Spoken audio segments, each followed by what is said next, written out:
Je vous conseille de vous abonner à la chaîne de mon pote Better sur le foot et les paris sportifs. Il fait de très bonnes vidéos, vous allez surkiffer, moi perso j'adore. Sa chaîne est en description. Salut à tous, c'est BizBiz. Alors aujourd'hui une nouvelle vidéo avec mon frère parce que je sais que vous appréciez vraiment quand il est là. Donc on va continuer de parler football et on va faire une vidéo un petit peu sur les trophées UNFP. Donc vous savez que sur chaque fin de saison, on nous propose plusieurs joueurs et pour voter. Donc déjà je vous mettrai plusieurs stropolls qui seront dans la description. Donc n'hésitez pas à les voter. En tout il y en aura 5. Donc on va commencer, vous allez voir, ça va être vraiment bien. Et dans quelques jours, je vous ferai encore une vidéo avec mon frère et on verra vos résultats bien sûr sur les meilleurs joueurs. Donc vous allez comprendre. Donc on va commencer par le nommer pour le trophée UNFP du meilleur espoir de Ligue 1. Donc on nous propose Cyprien, le joueur de Nice, Thomas Lemar, le joueur de Monaco, Kylian Mbappé, le joueur de Monaco et Adrien Rabiot, le joueur du Paris Saint-Germain. Donc vous pourrez aller voter, ça sera le stropole numéro 1. Donc nous on va en parler un petit peu. Donc pour moi déjà le meilleur espoir, on va commencer directement entre ces 4 là. Moi je commence direct par Kylian Mbappé. Toi c'est pareil. Voilà, déjà les gars, celui-là, je pense qu'il y en a tous ceux qui vont voter, je pense que vous allez mettre Kylian Mbappé. Après vous pourrez mettre le nom que vous voulez, vous aurez bien sûr plusieurs réponses. Mais moi Mbappé, vu la saison qu'il fait les gars, c'est sûr qu'il va décrocher ce titre du meilleur espoir. Il y en a qui vont peut-être dire qu'il a joué qu'une demi-saison. C'est vrai parce que ce qu'il a fait en une demi-saison c'est quand même incroyable. Voilà, c'est vrai qu'il a beaucoup, on peut dire. S'il avait joué toute la saison. Ouais, après c'est vrai, parce qu'il a quand même, tout le monde l'a connu après en 2017, 2016. Voilà, il n'y a pas beaucoup qui parlaient, j'en parlais de temps en temps dans mes appumages. Voilà, il n'y en a pas beaucoup, mais c'est plus qu'il a mis son doublé, enfin le but à Manchester City, où il y a eu beaucoup même de recherches sur Google, et voilà, il a vraiment explosé. Donc pour nous, ça sera Kylian Mbappé, même si Adrien Rabiot, qui est pour moi vraiment l'avenir quand même du PSG, voilà, vu ce qu'il avait fait contre le Barça, c'est vraiment, voilà, il faut le faire quand même si au match retour, ils sont un petit peu chiés dessus, le PSG, mais voilà, le match aller, Adrien Rabiot, vraiment très costaud, ce qu'il avait fait à Lionel Messi, vraiment très très fort, et dans quelques années, s'il continue à Paris, je crois qu'il a que 22 ans, je crois, et voilà, il est vraiment très très fort. Thomas Lemar, la même chose, c'est pareil les gars, vraiment très fort, je le connaissais pas cette année, voilà, je sais que je l'ai découvert cette année à l'AS Monaco, vraiment une pépite, Thomas Lemar. Et pour finir avec William Cyprien, donc ça fait longtemps qu'on l'a pas vu, parce que tout simplement Cyprien il est blessé, avec le GC Nice, et c'est vraiment dommage, parce que Cyprien, c'était vraiment au milieu, c'était vraiment... il était important pour Nice. Ouais, il était important. Même si Nice ça va toujours bien, voilà, avec Cyprien ça va beaucoup mieux. Donc pour nous, sur le stropole numéro 1 que vous pourrez aller voter, on mettrait quand même bien sûr Kylian Mbappé dessus. Ensuite on continue, alors ça va être cette fois-ci le meilleur gardien de Ligue 1. Donc on nous propose Daniel Subasic, le gardien de Monaco. Ensuite Lopez, le gardien de Lyon. René, le gardien de Dijon. Et le 4e, Kevin Trapp, le gardien du Paris Saint-Germain. Donc toi, je te laisse répondre à ça. Tu mettrais qui le meilleur gardien entre ces 4-là? J'hésite entre Lopez et René. Parce que je pense que déjà les deux, ils n'ont pas des défenses qui va beaucoup les aider. Autant Lyon que Dijon. Même Monaco c'est un petit peu léger niveau défense. Après nous, il y en a plein qui vont nous dire vous habitez à Dijon, c'est pour ça que vous préférez bien sûr René. Mais nous on regarde tous les matchs de Dijon et je vous assure les gars qu'il est vraiment énorme dans les buts. Voilà le nombre d'arrêts, sinon Dijon je crois on est 17ème, je crois on serait dernier s'il arrête. Voilà, s'il est nommé, enfin on peut voter pour lui dans les 4. C'est vraiment qu'il a été très très fort les gars. Enfin Baptiste René, on verra s'il va rester à Dijon, ça m'étonnerait. Mais pour nous, bien sûr on mettrait René parce que voilà, ils n'ont pas la même défense que le PSG ou que Lyon ou que Monaco, on mettrait lui. Donc bien sûr vous pouvez voter dans le troupeau numéro 2. Mais bon, on sait que voilà, Kevin Trapp vraiment très fort aussi. Parce qu'oubliez pas qu'il était quand même numéro 2 du PSG au début de saison. C'était Areola qui avait pris sa place. Il y avait quelques boulettes. Ouais, c'était Areola, puis Areola on a vu que c'était moyen. Voilà. Anthony Lopez, pas mal aussi les gars. Anthony Lopez, le gardien de l'Olympique Lyonnais. Et Daniel Subasic, la même chose. Mais on mettrait quand même aussi René les gars. C'est vrai qu'on aurait pu mettre au moins un 5e aussi. Parce qu'il y a Yoann Pelé, les gars. En plus j'avais parlé dans mes appumages. C'est celui qui a réalisé le plus de clean sheet cette saison quand même. Il est plus, enfin je crois qu'il a 17. Donc c'est le meilleur gardien on pourrait dire des 5 gros champions. Devant quand même Manuel Neuer qui a eu 14 clean sheets. Mais bon voilà, on mettrait nous Baptiste René. Donc vous pourrez aller voter sur le stropole numéro 2. Ensuite les gars, ça sera nommé pour, ça va être tout simplement le meilleur joueur de Ligue 1. Donc je le laisse répondre pour ça, mais décale un peu. Il y a Cavani, Verratti, Lacazette et Bernardo Silva. Et pour toi, tu mettrais qui le meilleur joueur? Cavani quand même, parce que là, je crois que c'est 41 matchs, 41 buts. Ouais, c'est d'être un truc comme ça. Cavani. Franchement, c'est incroyable. Il faut avouer que depuis que Zlatan est parti, il y en a plein, on savait pas. Même moi au début de saison, il y en a beaucoup qui disaient, moi, non, au début de saison, je pensais que ça allait pas, qu'il allait être vite fait et tout. Non, mais parce que c'est pourquoi je me souviens même contre Arsenal, il a loupé plein d'occasions en Ligue des Champions, on se souvient. bah je me suis dit ouais il va pas le faire, il loupe trop d'occasions devant. Après il fait des bons appels, mais voilà je me suis dit que c'est ça Cavani va en louper. Il est quand même. Les niveaux appels, il fait des appels monstrueux.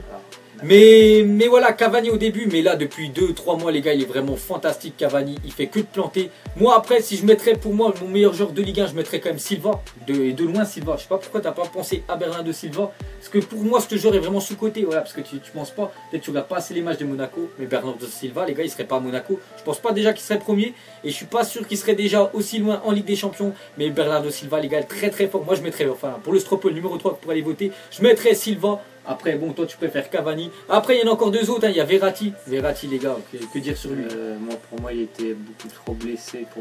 Trop blessé, mais même Verratti, il est vraiment très fort. Après, voilà, entre ces quatre-là, je sais qu'il y en a qui ont été meilleurs que lui. Voilà, pour moi, Silva, il était meilleur que Verratti. Mais Verratti, voilà, plus il continue chaque année, plus il prend de l'expérience. Après, j'espère qu'il va encore continuer en Ligue 1. Parce qu'avoir une pépite comme ça en Ligue 1, les gars, c'est monstrueux. Et le dernier, Alexandre Lacazette. Tu penses de sa saison? Est-ce qu'il peut gagner? Est-ce qu'il pourrait gagner le meilleur joueur de Ligue 1? Non, pour moi, il pourra. C'est pas possible. Il n'a pas assez porté Lyon, je pense. Il a mis quand même des buts. Il a mis quand même des buts, mais par rapport, on va dire bien sûr par rapport au voilà Silva. Voilà, Silva était beaucoup plus décisif que Lacazette. Après, voilà, c'est notre point de vue. Rendez-vous en Ligue 1, il n'a pas été très bon. Voilà, donc on va pour répondre à notre Stropole 3, après à chaque fois nous donne notre point de vue. Donc le Stropole numéro 3, pour moi je mettrais Silva et pour lui il mettrait Cavani. Ensuite le quatrième, ça va être le meilleur entraîneur de Ligue 1. Donc on nous propose Unai Emery, celui qui vient d'arriver cette année au PSG. Ensuite Lucien Favre, donc l'entraîneur de Nice. Le troisième c'est Gourvenec, l'entraîneur de Bordeaux. Et quatrième Jardim, je te laisse répondre. Pour toi c'est qui le meilleur cette année, l'entraîneur de Ligue 1? Je vais dire Jardim, même si j'aime bien Favre, ce qu'il a fait. Jardim parce que tous les ans il perd beaucoup de joueurs, beaucoup de joueurs, et il arrive tous les ans à créer quelque chose. Ça fait combien de temps qu'il est là? Déjà 2-3 ans quand même lui. Ouais, je crois qu'il avait déjà fait la Ligue des Champions contre la Juve, donc ça fait déjà au moins 3 ans. C'est plus Claudio Ranieri, je me souviens, il l'avait limogé, ouais. Après il était. Ouais, je crois que ça fait au moins 2-3 ans qu'il est là-bas. Et tous les ans il arrive à retrouver quelque chose qui est vraiment équilibré et que ça fonctionne vraiment surtout, bien. C'est les pépites, hein, c'est le centre de formation de Monaco. Pas mal de joueurs, le centre de formation de Monaco, je savais pas que c'était aussi costaud que ça, parce que là vous avez vu les joueurs qui sortent, du Mbappé. Tous les autres joueurs, après je les ai plus trop en tête, mais voilà, Bakayoko, tout ça les gars, enfin, je sais plus s'ils sortent je crois qu'ils jouent à Rennes, mais bref, voilà, ils ont quand même un gros centre de formation. Ils sortent des joueurs, il arrive quand même à les impliquer dans le groupe, parce qu'il y a des clubs qui n'y arrivent pas, et lui il arrive à les faire rentrer dans le groupe, et ça fonctionne bien, donc ça serait Jardim. Pour moi, je vais répondre maintenant pour le Stropole numéro 4, hein, pour aller voter pour le meilleur entraîneur. Pour moi, je mettrai la même réponse. Jardim, les gars, Jardim, ce qu'il a fait avec Monaco, quand même ils sont en demi-finale, quand même, tu te rends compte, demi-finale de la Ligue des Champions avec l'AS Monaco, qui est quand même moins fort parmi les trois autres, hein, quand même. Ils sont premiers de Ligue 1 pour l'instant, quand on vous parle là, ils sont toujours premiers de Ligue 1. Ils sont arrivés en finale de la Coupe de la Ligue, ils ont perdu en demi-finale de la Coupe de France. Après, c'est vrai, ils ont mis l'équipe B, mais pour moi, Jardim, l'année qu'il a fait avec, voilà, comment il a entraîné cette équipe-là, il n'y a rien à dire. Il y a peut-être qui diront Unai Emery, c'est vrai qu'il est arrivé cette année au PSG, il aurait pu faire vraiment un truc de malade, éliminer le FC Barcelone. Et bon, après c'est pas lui, hein, bien sûr, c'est pas lui qui a joué, mais je sais pas, peut-être il leur a dit jouer vraiment la défense, on sait pas ce qui s'est passé dans les vestiaires. Mais bon, voilà, Unai Emery, je préfère, enfin, moi Jardim, pour moi, il était meilleur entraîneur que Jardim. Après Favre. Je préférerais voir Favre à la rigueur que. Ouais, Favre, je connais pas trop, enfin voilà, je sais qu'il est entraîneur de Nice, Nice font vraiment une très. Ouais, 50 ans qu'ils ont pas été en Ligue des Champions, c'est sa première année quand même. Nice font une très belle saison, mais après, moi, ce que je reproche juste à Nice, c'est que voilà, ils s'étaient qualifiés cette année en Europa League, et voilà, quand ils sont finis 4ème, vous vous rendez compte, 4ème d'Europa League, alors que Schalke, ils sont arrivés premiers de leur groupe, alors que Schalke, je crois, ils étaient au moins 12ème. Ils étaient au moins 12ème. C'est pour ça qu'ils jouent pas, et voilà, ils ont pas joué assez l'Europe, donc c'est pour ça que je pourrais pas le mettre dans le meilleur, même si c'est trophée de Ligue 1. Mais voilà, je préfère voilà, un entraîneur qui joue vraiment sur, on va dire, tous les tableaux. Et Gourvenec, bon, après lui, bon, Bordeaux. Voilà, ils sont 5ème, c'est bien. Depuis janvier, ouais, c'est ça. Et on va finir par la dernière, voilà, le dernier trophée, donc ce sera le Stropole numéro 5 que pourrez les voter. Donc le meilleur joueur français à l'étranger. Donc je te laisse voilà, dire les 4 il y a N'Golo Kanté, Karim Benzema, Ousmane Dembélé et Griezmann. Donc alors, voilà, pour moi, bah, ça sera N'Golo, il a été désigné cette semaine meilleur joueur de première ligue. Et puis même ce qu'il fait, il n'y a rien à dire. Même tous ceux qui veulent, je pense, lui c'est du 100% pour N'Golo Kanté. Vous avez vu la saison qu'il est en train de faire. L'année dernière, c'est vraiment lui qui a apporté vraiment Leicester. Bon, il n'y a pas que lui, hein, il y a plusieurs joueurs, mais c'était vraiment un poumon depuis qu'il est parti. Vous avez vu Leicester, combien ils étaient là? Ils étaient moins 17. Bon là ça va un petit peu mieux pour eux. Ouais, ça va mieux. Mais là il arrive à Chelsea cette année, le gars c'est un poumon. Donc pour nous, voilà, même lui ou moi les gars, c'est la même réponse à N'Golo Kanté. Même si Benzema, ou comme d'habitude, Benzema ça fait depuis 2009 qu'il est au Real, 8 ans, voilà, le gars il arrête pas, toutes les saisons il est toujours titulaire, ça veut quand même dire un truc. Ouais. Ça veut quand même dire un truc si Benzema est toujours là. Mais bon, pour moi c'est pas le meilleur français à l'étranger. Dembélé, pareil, hein, il est arrivé à Rennes, il est arrivé à Dortmund, il était à Il y a Rennes. eu des débuts un peu compliqués, mais c'est vrai qu'il depuis 3-4 mois, c'est quand même assez intéressant ce qu'il Voilà, fait. c'est vraiment très fort aussi Ousmane Dembélé, mais pour moi N'Golo Kanté 5 rangs au-dessus. Et pour finir Antoine Griezmann, donc Antoine Griezmann, voilà, il fait que de progresser. Ouais. J'espère, hein, pourquoi pas, voilà, qu'il gagne le Ballon d'Or. Voilà, Ligue des Champions. déjà. Parce que l'Atlético, c'est vrai que dans les 3 dernières années, je crois qu'ils ont perdu 2 contre le Real. Donc là, il joue mardi ou mercredi. Mardi.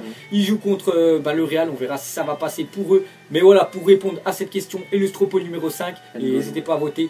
Nous deux, on mettrait N'Golo Kanté. Je pense voilà, que ça, il y en a beaucoup qui vont voter comme nous. Donc voilà les gars, la fin de cette vidéo. Donc comme je vous ai dit, on a répondu à 5, on va dire 5 défis. Donc tous les Stropoles seront dans la description. Donc n'hésitez pas à les voter. Il y aura plusieurs réponses. Vous pouvez bien sûr voter pour les 4, mais bon, ça ne sert à rien. Mettez juste un nom, voilà, parmi tous ces footballeurs-là. Et la semaine prochaine, je pense samedi prochain, on vous fera une vidéo et on regardera bien sûr toutes les réponses. Voilà, qui a eu plus de pourcentage, si vous êtes du même avis que nous ou pas. Et voilà. Donc nous on vous laisse les gars et comme d'habitude à la prochaine. Allez, ciao à tous, ciao.